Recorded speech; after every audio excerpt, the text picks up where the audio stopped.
Okay, this is the writer's version of We Don't Color on the Dog. I have the honor of having Dr. Darden North. Probably one of the first people I met at Ole Miss in 1975. Uh, the Through Ole Miss got me involved in politics. Darden, I think everything I learned about politics was at Ole Miss. There's nothing like Ole Miss politics, is there? There is a lot of great politicians and some good ones and bad ones have come out of Ole Miss for sure. Yeah, likewise, I feel the same way about that. And after you met me, you even stayed at Ole Miss. That was pretty good. Yeah, it's a unique environment. We'll talk about the book, I promise. It's such a unique environment because politics was just such a part of the university because we had governors and senators and congressmen, and it was really a battle. You were vice president which put you in charge of the student senate, and we were always learning and battling the law students because they had such a big block of votes, and just learning how to operate. Yeah. I mean, that was part of their profession too. They were, practicing their craft in the Senate. But I always felt like the undergraduates came out on top on those arguments too. Well, once we learned how to part of Robert's rules and we learned how to do that, that I think that was a part of it. But it's everything I do with my newspaper. I cover a lot of politics, and people say, "Well, how did you get involved?" I said, I read a lot about Roman culture and Julius Caesar, and I went to Ole Miss, so that covered politics for me." Well, I know I tried when I was vice president of the student body and as you said, head of the Senate.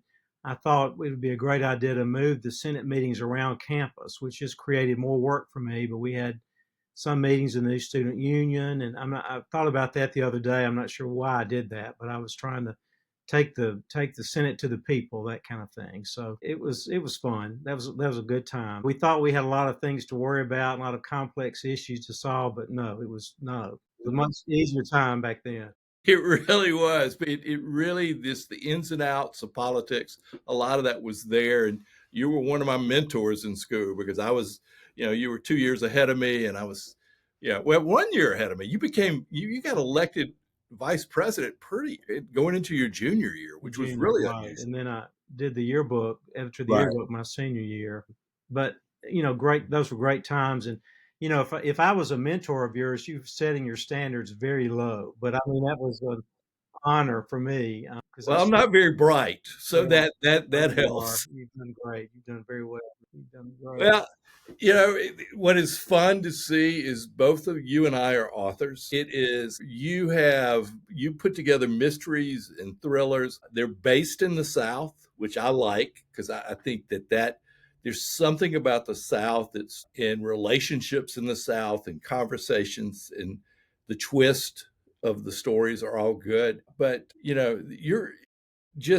won a lot of awards. I just like the way you wrap the South into your stories. Talk just a little bit about that. Well, all the mysteries and suspense thrillers are set in Mississippi. I have one book that I've written that hasn't been published yet that's not in the medical type genre. But when I say the medical genre, the characters are medical, but they're not, the stories are not necessarily about the medicine, but they're all set in Mississippi, which is, you have to write about where but I'm trying to bring interest into the contemporary Mississippi, people who don't know us to see us as we are now.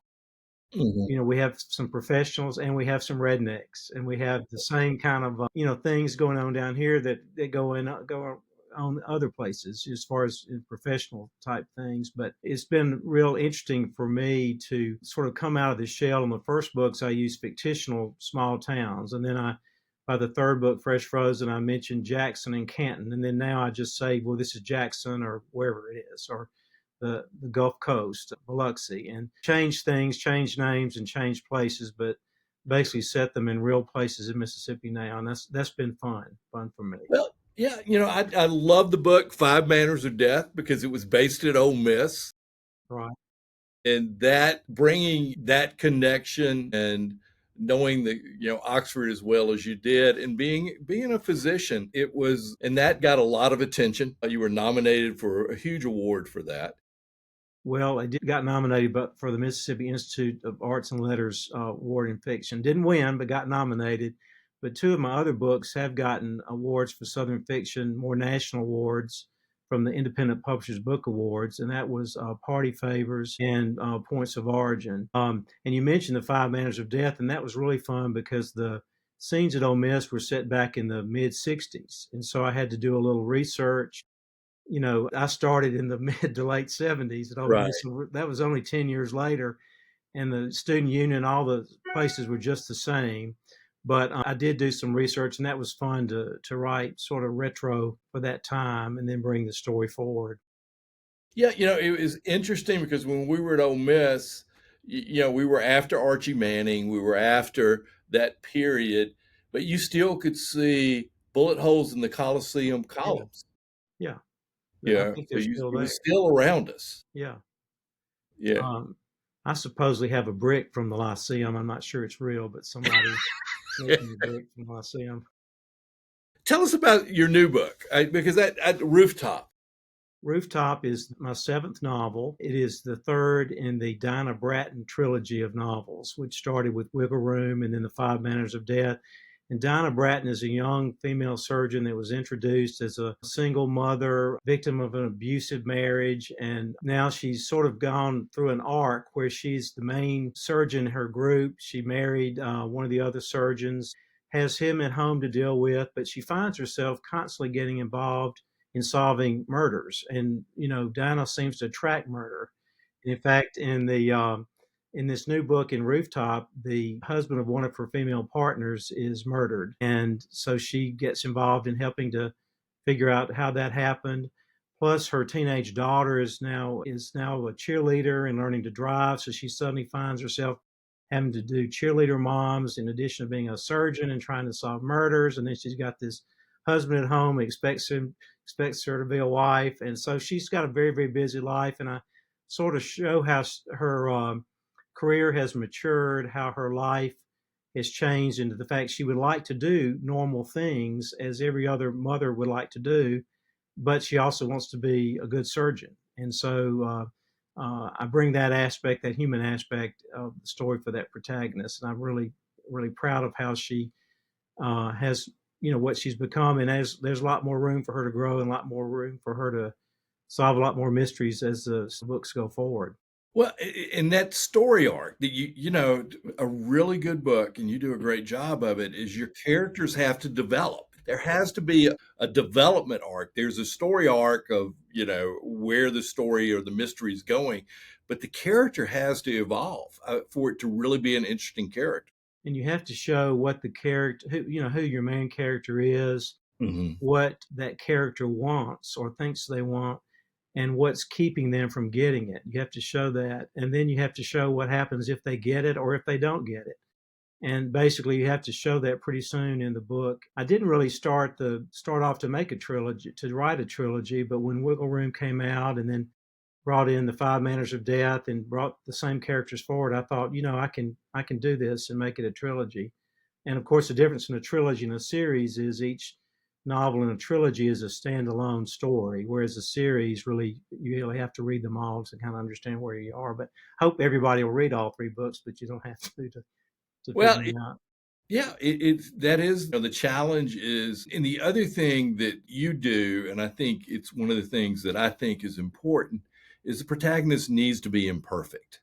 They For sure. need to be, they've got to have flaws to where the reader says, no, no, no, no. And that makes the character that much more likable, don't you think? Yes, and you want that character to understand their flaws and to Right. realize they have flaws, and regret the flaws. And yeah, I mean, you want the character to seem real, and the character has to grow, and the character has to learn something too. Um, um, by the end of the book. Now, what's your writing schedule? How do you put it together?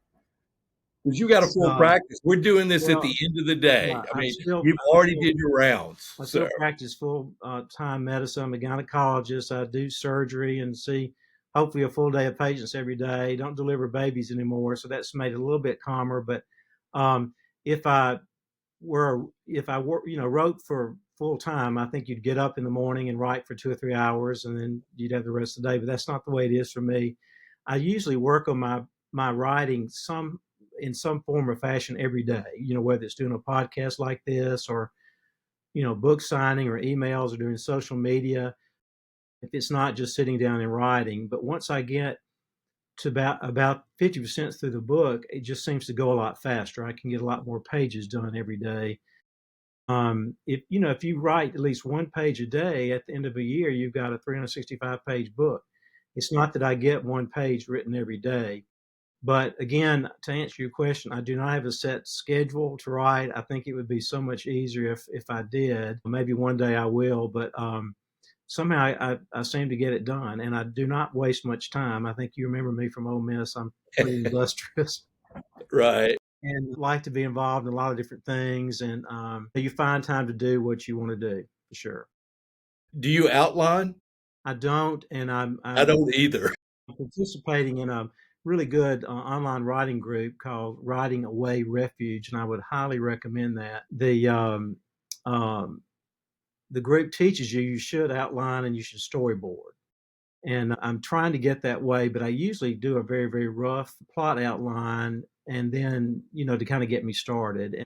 And again, you don't want it to be too rigid because you want your characters to develop, and the characters pretty much begin to write the story for themselves, Right. as you know, and certainly can go in a different direction. The villain that you thought was going to be the villain turns out not to be. And sometimes you realize you don't want to send that character away. You want to keep that character around. So let's let somebody else be the villain. And if you've written a story well enough where you've foreshadowed a lot of different things, you've kept the reader guessing as to who did it or how it's going to end, so that you can change it at the end, and it all makes sense and is unfolded properly. And so I do try to write that way. Well, it is magical, isn't it, Darden, when all of a sudden the dialogue takes off? Well, It's almost like you're watching a movie and just recording what's happening. Well, it's interesting you say that, Rick, because I really think that's the way you should write. I mean, and I've been told that my writing style at this point is very easy to adapt to the screen. And, your dialogue may not be the same as it would be on the screen, but you do want to write each chapter, I think, as almost like it's an episode of a TV series. Mhm. And that sort of makes sense because you want the reader at the end of the chapter to want to turn the page to go to the next chapter or come back next week or binge another hour show. And so, that's the way it has to be. I mean, you've got to make that dialogue drive the story, and you've got to make the dialogue real. But you have to put some narrative in between the dialogue. You don't want to just a bunch of talking heads, but generally the dialogue is going to drive the story for sure. Well, and it's that the magic of it is that of doing a trilogy is your protagonist so well that you know how she's going to speak. You've already worked that out, that's to me one of the challenges, and I see it a lot in other writers too, is that you've got to separate your characters. So each one of them has to have a quirk or a different way they speak. And by now, with Rooftop, you've kind of nailed all that piece. Yeah, and I think I understand the characters. They're going to Yeah. surprise you, but you definitely want to be able to let the reader see the character in the way they talk, Hmm. not necessarily in the way they dress, but the way they talk. And many times you can made a very good point in what they say or how they say it should let the reader understand who that is who's talking. And you shouldn't have to say he said, she said all the time. The reader should be able to recognize, well, that's Diana, or that's Brad, or that's Phoebe, or whoever it is. And I found, and this is a lesson you learn as you develop your writing skill, that if you read it out loud, if you read your own writing to yourself out loud, you may sound crazy if somebody walks in the room, but actually hear it the way a reader is going to read it, And and you that pick up helps the you with piece that doesn't it. quite work if you Yes. do that. Yep. And you pick up something that may slow down the narrative or slow down the dialogue and get rid of that. It's a fun challenge. I mean, for you as a physician, and you've always had this creative nature since I've known you, but to be able, this is a different dynamic. I mean, I'm in words every day. I mean, Right. because I have a newspaper and everything else I do. You're a physician, and to get out of that world into writing is fascinating. Well, and in my first book, House Call, some of the early beta readers or people that read a book ahead of time, for you, they said I had a little bit too much medicine in there. So they said nobody cares about how meconium comes around. So I mean, take that out of there, Right. and that's really true. I took a lot of those things out, and I do find myself sometimes in my medical charts putting a little bit. I mean, just putting true information, but maybe some colorful, you know, some description that I don't necessarily have to do. And also the EMR, electronic medical records, doesn't do as good a spell check as the Word documents do when you're writing a novel. I found that out too. But you can separate yourself certainly from the two different professions. I found that I get to be around a lot of different people because I write. Right. Could care less that I'm a physician. I mean, particularly if you're pitching your book to somebody, they could care less, how many babies you've delivered or how many hysterectomies you've done, because you're on the same level, playing field as everybody else. And that's good. That's good. That's good to have different aspects of life that puts you at different spots, I think. Well, you're way ahead of me because I only know 500 words. So I just have to get them in the right order all the time, and that's the challenge. You know a few more than I do, so I Yeah, think that yeah. helps. You're aiming for about 85,000 words on a novel, Exactly. and That makes it a real it challenge to use is. those It is. 500 words 85,000 times. Exactly. So for our viewers, how can they find your book? What's the best way to do it? Well, my website's a very good source, and that's, of course, www.dardennorth.com. And so dardennorth.com, hopefully be easy to remember. And we just updated it. We added Rooftop to as the newest book. If you go to each book, there are links to purchase it, even to our local bookstore here in Lemuria, bookstore here in Jackson, where there always have signed copies of my books. And of course, you can get the books online, the various retailers. We have them in print and ebook, and the first 5 books are on Audible as well, through Mhm. audible.com. So and to listen to a book is just as great for an author as if you read it. And one thing, Rick, too, I think you'll share this. True, getting reviews, writers really need reviews. And hopefully you like our work and you will give us a good review. But, a review doesn't have to be long, just a sentence or two, on any website or any of the retail sites you buy books are very helpful, for writers. So reviews are very, very important. But anyway, you can also connect with me on Facebook, both an author and a social account there under Darden North, Instagram under Darden North, TikTok, Darden North. So anyway, I'm all over, try to be all over the social media. And You do such a great job. Before you go, the other thing that I think is there's something about Mississippi and writers. I mean, it is, we have a really, well, it's a dwindling number, but a really good series. Mississippi has some of the greatest bookstores, yeah, sure. Yeah. and it's something about Mississippi that produces writers. At Ole Miss, one of my favorite places was to go, visit Faulkner's home in Roanoke and just spend a little bit of time there. And it's something magical about the state, don't you think? Well, yes, I do. And I've heard that, Mississippians are trying to explain themselves. And that's why we write so much. Southern Gothic writing is, in fact, I got to speak at the Natchez Literary and Cinema Celebration several years ago about that and how my books belonged in that Southern Gothic genre where, people are grieving over a life that they never really had or Mhm. losing touch with reality or that kind of thing. And, of course, all states have that, but we have probably a pretty good dose of that here in Mississippi. But I think that because we have such a rich writing heritage, many of us feel like that we can write and should write. And but and it's a challenge to write well. And I do want to write I grew up in Mississippi Delta, and I haven't set a novel in the Delta yet. And I grew up in Cleveland, which is a little bit more of a, if you want to have a cosmopolitan town, the Delta is probably the one that's that. But I would like to write a novel that's set in the Delta, but I don't want to write one that's necessarily set in the past. So I've got to figure out how I'm going to do that. But I Right. think it might be a little bit darker and a little bit grittier, and we'll see.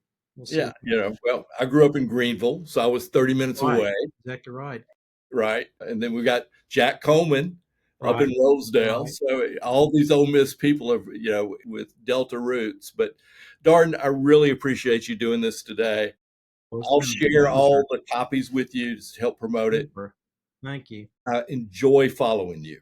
Well, thank you, Rick. And I do hope people will check Rooftop out. And I really enjoyed writing it. And everybody says my latest novel is the best one I've done. So we'll see. Well, that's what you want to hear. That's exactly what you want to hear. That's exactly what Exactly. you want to hear. All right. Have a great weekend. And Thank you. hotty toddy. See you soon. All right. Hotty toddy.